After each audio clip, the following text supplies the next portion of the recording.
السلام علیکم ورحمۃ اللہ وبرکاتہ۔ حضرت مفتی صاحب سے ایک ہندو بھائی کا سوال یہ ہے، کیا کوئی مسلم دوسرے دھرم میں، مشرک دھرم میں یا ہندو دھرم میں شادی کر سکتا ہے ہندو لڑکی سے؟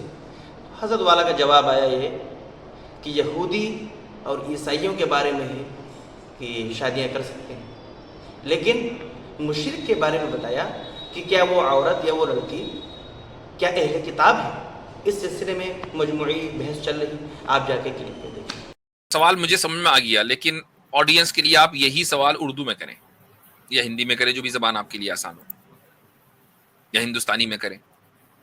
کیا ایک مسلم بیسیکلی ایک اس بندے سے ابھی مطلب نکاح کر سکتا ہے جس نے کبھی زندگی میں شرک نہ کیا ہو، اور مائٹ بی ان فیوچر وہ بندہ اسلام قبول کر لے؟ یہ اس چیز کے چانسز ہیں۔ اوکے، ایک بندہ کہ جس نے، ایک مسلمان ہے، وہ کسی ایسی خاتون سے شادی کرنا چاہتا ہے، یا اس کا برعکس کہ جس نے کبھی شرک نہ کیا ہو۔ دیکھیں، اگر کوئی شخص یعنی آؤٹ آف دی ریلیجن جو نکاح ہوتے ہیں اسلام میں، اس کی اجازت ہے، لیکن وہ اجازت بہت لمیٹڈ ہے۔ وہ یہ ہے کہ آپ ایک عیسائی عورت سے یا ایک یہودی عورت سے نکاح کر سکتے ہیں، جن کو ہم اہل کتاب کہتے ہیں۔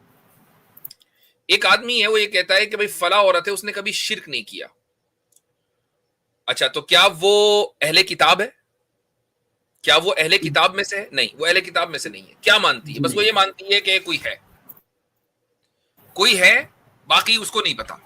وہ کسی ریلیجن کے قائل نہیں ہے، کوئی تھاٹ پروسیس اس کا نہیں ہے، کیا اس کی عبادت کا طریقہ ہونا چاہیے، اس کے پاس کچھ نہیں ہے، بس شرک نہیں کیا، اس سے بھی نکاح جائز نہیں۔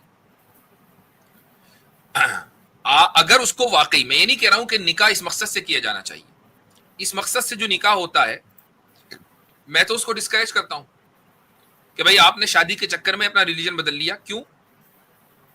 پھر وہ اللہ تعالیٰ کے یہاں قابل قبول کیسے ہوگا؟ ریلیجن کو بدلنا ہے، بدلیے، اس کو حق سمجھ کر بدلیے، پھر شادی کیجیے۔ ہاں، یہ الگ بات ہے کہ آپ اس ریلیجن تک پہنچے یا پہنچی ہوں اپنے ہونے والے شوہر یا اپنے ہونے والی بیوی کی وجہ سے۔ مثلا ایک آدمی ہے، وہ کسی غیر مسلم سے نکاح کرنا چاہتا ہے، خاتون سے، اور اس نے اپنے ریلیجن کے بارے میں بتایا، اس خاتون نے ریلیجن کو پڑھنا شروع کیا، یہاں تک کہ حق اس واضح ہو گیا، اس نے کہا میں اسلام کو قبول کروں گی، چاہے میری شادی ہو یا نہ ہو، موسٹ ویلکم۔